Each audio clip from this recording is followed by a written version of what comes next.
یہ اعتراض کیوں کرتے ہیں؟ اس لیے کرتے ہیں کہ ان کے ماں باپ نے ان کو دینی تعلیم، دینی تربیت نہیں کرائی۔ اگر ان کو ایسے اسکول میں پڑھایا جاتا جس اسکول میں دینی ماحول ہوتا، دینی اعتبار سے تعلیم دی جاتی اور دنیا کی کوئی بھی تعلیم دی جاتی تو وہ بچہ کہیں بھی جاتا تو وہ مسلمان ہوتا۔ آقا مدنی جناب محمد رسول اللہ صلی اللہ علیہ وسلم کے نزدیک علم کی کتنی قدر تھی کہ جب پہلی جنگ بدر لڑی گئی اور آپ صلی اللہ علیہ وسلم فتح یاب ہوئے، کچھ کفار کو قیدی بنایا گیا اور جب ان قیدیوں کو لایا گیا تو آپ صلی اللہ علیہ وسلم نے یہ سوچا کہ ان کو مشورے سے کہ ان کو فدیہ لے کر کے چھوڑ دیا جائے۔ کچھ لوگ مالدار تھے، وہ فدیہ دے کر کے اپنے آپ کو آزاد کرا سکتے تھے، لیکن کچھ قیدی ایسے تھے مالدار تو نہیں تھے لیکن پڑھے لکھے تھے۔ اللہ کے رسول صلی اللہ علیہ وسلم کو اور ان کے ساتھیوں کو اس وقت کپڑے کی ضرورت تھی، اس وقت روٹیوں کی ضرورت تھی، مکان کی ضرورت تھی، بہت ہی غربت کا زمانہ تھا، لیکن نبی کریم صلی اللہ علیہ وسلم نے مال پر سودا نہیں کیا بلکہ ان قیدیوں کو جو پڑھے لکھے تھے اور یقیناً وہ عالم دین نہیں تھے، عالم قرآن نہیں تھے، عالم حدیث نہیں تھے، بلکہ وہ دنیا کا علم لیے ہوئے تھے۔ اللہ کے رسول صلی اللہ علیہ وسلم نے کہا کہ تم جو جانتے ہو، جو علم جانتے ہو، وہ علم ہمارے صحابہ کو سکھا دو، ہمارے ساتھیوں کو سکھا دو، یہی تمہاری فدیہ ہے۔ ایمان والو بھائی، اگر علم دین ہی اللہ کے رسول کو مقصود ہوتا تو اللہ کے رسول صلی اللہ علیہ وسلم ان سے کیوں پڑھواتے؟ چونکہ وہ قرآن کا علم نہیں جانتے تھے۔ پتہ یہ چلا کہ دنیا کا کوئی بھی علم ہو مسلمان کو حاصل کرنا چاہیے، اگر وہ علم نافع ہے تو حاصل کرنا چاہیے، لیکن شرط یہ ہے کہ اس علم کے ساتھ ساتھ دینی بنیادی علوم سے بھی ہمارا بچہ آراستہ ہو۔ اور یہ کب ہوگا؟ کیا یہ عیسائی مشنری اسکولوں میں ہوگا؟ کیا یہ ان اسکولوں میں ہوگا جن کو یہود و نصارہ نے قائم کیا ہے؟ یقیناً نہیں ہوگا۔ تاریخ گواہ ہے اس ملک میں کہ ایسے اسکول ہیں، اس اسکول میں مسلمانوں کے 95% بچے پڑھتے ہیں، اور جب مسلمانوں کو ایک عرصے کے بعد ایمانی غیرت ان کے اندر بیدار ہوئی اور یہ احساس ہوا کہ میرے یہ بالغ بچے صرف سال میں 2 بار عید اور بقرعید کی 2 رکعت نماز پڑھتے ہیں، یہ تو جمعہ کی نماز بھی نہیں پڑھتے ہیں، ہم نے ایسے اسکول میں اس کا داخلہ کرا رکھا ہے۔ اے ایمان والو بھائیو، سنیے اور غور کیجئے کہ کچھ مسلمان جب بیدار ہوئے اور عیسائی مشنری کے اس اسکول میں گئے اور یہ کہا کہ جمعہ کے دن آدھے گھنٹے کا ہم کو وقت دیجئے کہ ہمارا امام آئے گا اور آدھے گھنٹے میں جمعہ کی نماز پڑھا کر ہمارے بچوں کو چلا جائے گا، ہمارے بچے جمعہ کی نماز سے محروم ہو جاتے ہیں، تو اس عیسائی اسکول کا پرنسپل نے جو جواب دیا اس جواب کو سنیے اور اپنے آپ کو بیدار کیجیے۔ اس نے جس میں 100 میں 95 بچے مسلمان تھے، اس اسکول کا پرنسپل نے جواب دیا کہ آپ اپنے بچے کو تو لے جا سکتے ہیں لیکن میں اپنے نظام میں کوئی تبدیلی نہیں کر سکتا ہوں۔ جس مسلمان کا بچہ ایسے اسکول میں پڑھے گا، کیا اس مسلمان بچے سے آپ یہ امید رکھتے ہیں کہ وہ ڈاکٹر کے ساتھ، انجینئر رہنے کے ساتھ یا دنیا کے اور کوئی علم نافع حاصل کرنے کے بعد وہ دین کا داعی ہوگا، اسلام کا داعی ہوگا، وہ مسلمانوں کا پرچم بلند کرے گا؟ کبھی ایسے بچوں سے امید نہیں کی جا سکتی ہے۔ ایمان والو، آپ اس پوزیشن میں ہیں، آپ کی مالی حالت ایسی ہے کہ آپ ایسا اسکول قائم کر سکتے ہیں کہ آپ اس اسکول کو چاہے جیسا بھی بنائیں، جس معیار کا بھی بنائیں، لیکن آپ اس اسکول کی تعلیم و تربیت کے اعتبار سے، دینی اعتبار سے آپ اس کی تعلیم و تربیت کر سکتے ہیں۔ آج آپ چونکہ آپ کے یہاں مدارس کا نظام بہت زیادہ ہے، اس لیے آپ کو داڑھی ٹوپی والے نظر آ جاتے ہیں۔ میں افریقہ میں رہا ہوں، میں نے افریقہ کے اسکول میں جا کر کے دیکھا کہ اسکول، مسلم اسکول کے بچے وہ اس طرح کے ہوا کرتے تھے کہ ہمارے یہاں کے وہ نصف مولوی سے کم نہیں ہوا کرتے ہیں۔ آخر اس ملک کے مسلمانوں کو کیا ہو گیا ہے کہ وہ اس طرح کے اسکول قائم نہیں کرتے ہیں؟ جس اسکول کا بچہ جمعہ کا خطبہ دے، جس اسکول کے بچے کا باپ مر جائے تو وہ خود نماز جنازہ پڑھے، وہ خود ایصال ثواب کے لیے قرآن کریم کی تلاوت کرے۔ اے ایمان والو، کب دیں گے۔ اللہ کا کرم ہے، اللہ کا شکر ہے کہ اللہ رب العالمین نے ہم سب کو جو امیر شریعت سامن دیے ہیں، حضرت مولانا احمد ولی فیصل رحمانی صاحب دامت برکاتہم، ان کا ارادہ اس معاملے میں بالکل صاف اور نیک اور واضح ہے کہ ہمارے ضلع میں ایسا اسکول قائم کریں گے جس اسکول میں مسلم بچہ دنیا کا جو علم حاصل کرنا چاہے گا حاصل کرے گا، لیکن وہ مسلمان بن کر کے رہے گا، وہ ایمان والا بن کر کے رہے گا۔ لیکن حضرت کا یہ ارادہ اس وقت کامیاب ہوگا جب ہم سب مل کر کے حضرت کے قدم سے قدم ملا کر کے حضرت کے ساتھ کھڑے رہیں گے، اور حضرت کے ایک اشارے پر حضرت ابو بکر کی طرح نہیں بلکہ حضرت عمر فاروق رضی اللہ تعالیٰ عنہ کی طرح کم سے کم آدھا مال اگر دینے کا جذبہ کم سے کم نیت کر لے کہ ہم اس اسکول کو اور اس نظام کو کامیاب کرنے کے لیے ہم یہ کچھ کر سکتے ہیں، زکوٰۃ سے ہٹ کر کے کچھ اپنی عطیات کو لگا کر کے اس نظام کو آگے بڑھائیں گے، تو یقیناً وہ وقت نہیں آئے گا کہ کوئی اسکول والا یہ کہے کہ آپ اپنے بچوں کو تو لے جا سکتے ہیں لیکن ہم اپنے نظام کو بدل نہیں سکتے ہیں۔ اس لیے میرے محترم بزرگوں، بہت ہی درد کے ساتھ حضرت امیر شریعت رحمت دعوت برکاتہم العالیہ کا یہ درد آپ کے سامنے رکھ رہا ہوں کہ آپ اپنے اندر جذبہ پیدا کیجئے اور جگ کر کے بیدار ہو کر کے اس کو لے کر کے جائیے اور یہ سوچ کر کے جائیے کہ ہم اپنے علاقے میں اس طرح کا اسکول ضرور قائم کریں گے۔ حضرت مولانا نانوتوی رحمت اللہ علیہ، قاسم نانوتوی رحمت اللہ علیہ اور جناب سر سید مرحوم صاحب یہ دونوں درسی ساتھی تھے۔ حضرت مولانا قاسم صاحب رحمت اللہ علیہ نے دارالعلوم قائم کیا اور سر سید صاحب نے علی گڑھ قائم کیا، لیکن مولانا قاسم صاحب رحمت اللہ علیہ کے دارالعلوم سے پڑھے ہوئے فضلہ نے، علماء نے آپ سے بھیک مانگ مانگ کر کے آپ کے پاس دامن پھیلا پھیلا کر کے سینکڑوں نہیں، ہزاروں نہیں، لاکھوں مدارس اور مکاتب قائم کر دیے۔ اگر سر سید کے علی گڑھ سے پڑھے ہوئے فضلہ اگر وہ بھی اس نقش قدم پر چلتے تو آج ہمارے اولاد کی حالت اس طرح نہیں ہوتی اور دینی اعتبار سے اس کی تربیت ہوتی تو یقیناً مسلمان عصری تعلیم میں کسی سے کم نہیں ہوتے بلکہ آگے ہوتے۔ میرے محترم بزرگوں، تیسری چیز وہ جہاد، وہ غربت ہے۔ اللہ کے رسول صلی اللہ علیہ وسلم نے فرمایا کاد الفقر ان یکون کفرا، کہ مجھے اپنے امت کے سلسلے میں صرف ڈر اس بات سے ہے کہ غربت کی وجہ سے، فقر و فاقہ کی وجہ سے وہ کفر تک نہ پہنچ جائے۔ آج ہمارے محلے میں بہت سے ایسے لوگ ہیں جو غریب ہیں، پریشان حال ہے، وہ مانگتے ہیں اور ہم ان کو مانگنے کا موقع دیتے ہیں تاکہ ہم گاؤں کے بڑے کرنا۔ میرے محترم بزرگوں، کچھ اپنے آپ میں بدلاؤ لائیے۔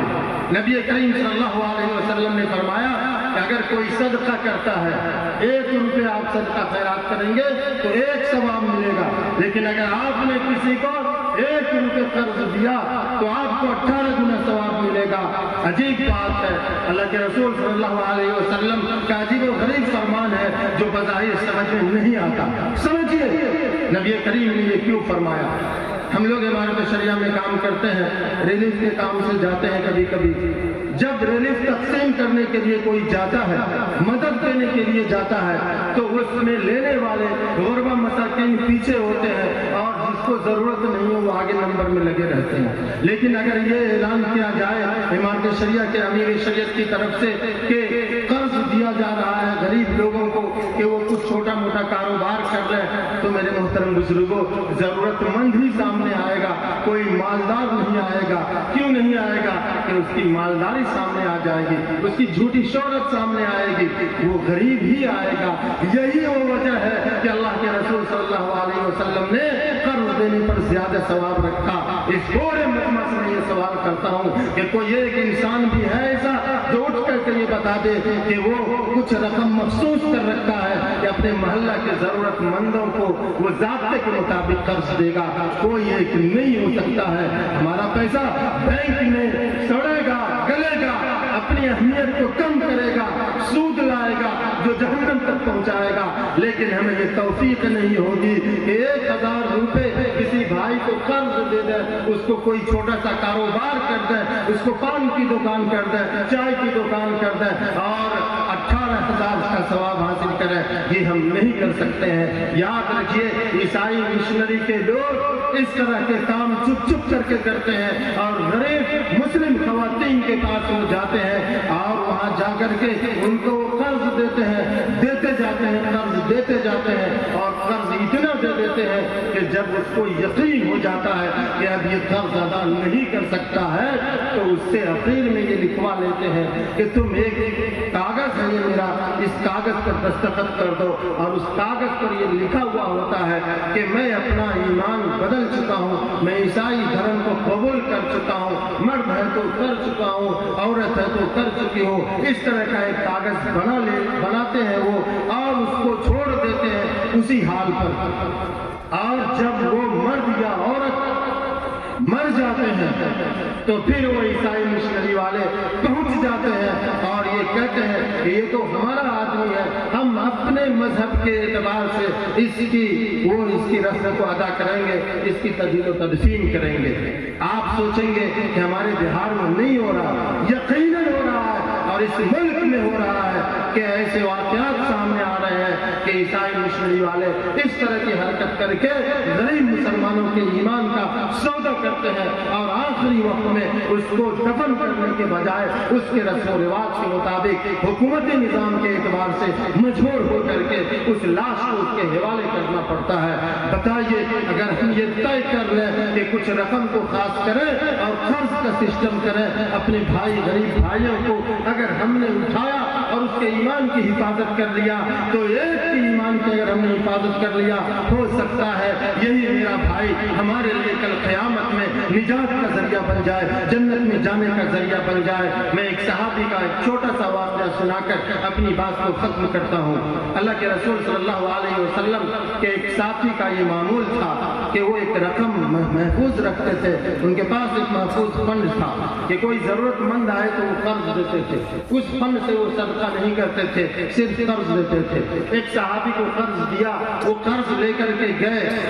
قرض کے اصول و ضوابط ہوتے ہیں، وقت متعین ہوتا ہے، اتنے وقت میں واپس کرنا ہے۔ جب وقت پورا ہوا تو یہ صحابی پہنچ گئے کہ میرا قرض واپس کرو،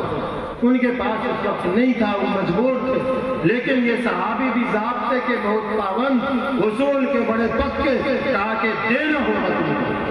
وہ بھی اللہ کے رسول کا ساتھی، وہی ایمان اسی طرح کا مضبوط ایمان، وعدہ خلافی کیسے کرے، کسی طرح انتظام کر کے دیا اور یہ طے کر لیا دل میں کہ اب اس بندے سے کبھی قرض نہیں مانگوں گا۔ کچھ زمانہ گزرا، 2-4 مہینے کا، اب پھر اس کو ضرورت پڑ گئی، 2-4 ساتھی کے پاس گئے، لیکن بہت کم لوگ اس وقت بھی سنت پر عمل کرتے تھے، یہ انہی کے پاس یہ طریقہ تھا۔ 2-4 ساتھی نے نہیں دیا، پھر مجبوری میں ان کے پاس آئے، جب ان کے پاس آئے تو انہوں نے بیٹھایا، خبر خیریت معلوم کی، وجہ دریافت کی تو معلوم یہ ہوا کہ یہ قرض لینے کے لیے آئے ہیں۔ اپنی اہلیہ کو آواز دیا، جس طرح ہم اور آپ اپنے بچے کے نام سے فلاں کی امی وہ جو فلاں جگہ سے تھیلی لایا تھا میں وہ وصول کر کے وہ تھیلی ذرا واپس بھیج دو۔ اب جو یہ آئے تھے قرض لینے کے لیے، 4 ماہ پہلے تو غصہ آیا ہی تھا اور ان کا غصہ آسمان پہ چڑھ چکا تھا اور برداشت سے باہر ہو چکا تھا، چونکہ نام انہی کا وہ لے رہے تھے کہ فلاں سے جو میں نے تھیلی لائی تھی وہ تھیلی واپس کرو، ذرا مجھے ان کو دینا ہے۔ وہ صحابی برداشت نہیں کر سکے اور کہا کہ آپ نے میرے ساتھ اتنا ظلم کیا، سختی کی، کتنا مجھ پہ پریشان ہو کر کے آپ کو پیسہ دیا، حالانکہ آپ کو پیسے کی ضرورت نہیں تھی اور آج آپ مجھ کو وہی تھیلی واپس کرنا چاہ رہے ہیں۔ میرے محترم بزرگوں، اس صحابی رسول نے جو جواب دیا وہ جواب سنیے اور صرف قصہ کہانی مت سنیے،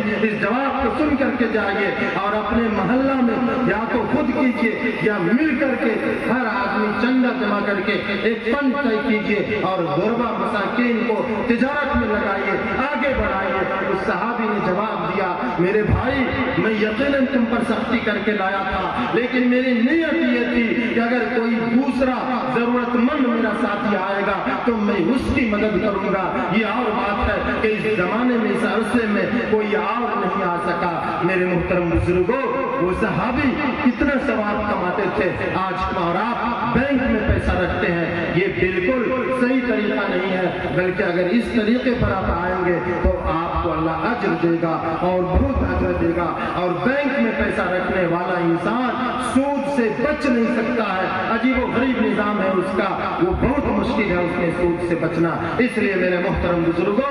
امیر شریعت سامی محمد دامت برکاتہم العالیہ کا یہ بھی ان کا ارادہ ہے کہ مسلمانوں کی مالی حالت کیسے بہتر ہو، اس کی بھی کوشش ہے۔ تو ہم سب کو اس طرف بھی توجہ دینی چاہیے، اور حضرت امیر شریعت دامت برکاتہم العالیہ جو حکم ہے اس کو ہم سب کو سمینا اور اطاعنا کر کے ماننا چاہیے۔ قرآن میں صاف واضح ہے، اطیعوا اللہ واطیعوا الرسول واولی الامر منکم، اور اولی الامر میں امیر ہمارے آتے ہیں۔ امیر شریعت کا حکم ماننا جائز حکم ماننا ہم سب کے لیے واجب ہے۔ تمام علماء کا اتفاق ہے کہ امیر کا حکم ماننا واجب ہے، جائز حکم اگر ہم نہیں مانیں گے تو گنہگار ہوں گے۔ اللہ تعالی ہم سب کو سمینا اور اطاعنا کی توفیق عطا فرمائے۔ ربنا تقبل منا انك انت السميع العليم وتب علينا انك انت التواب الرحيم۔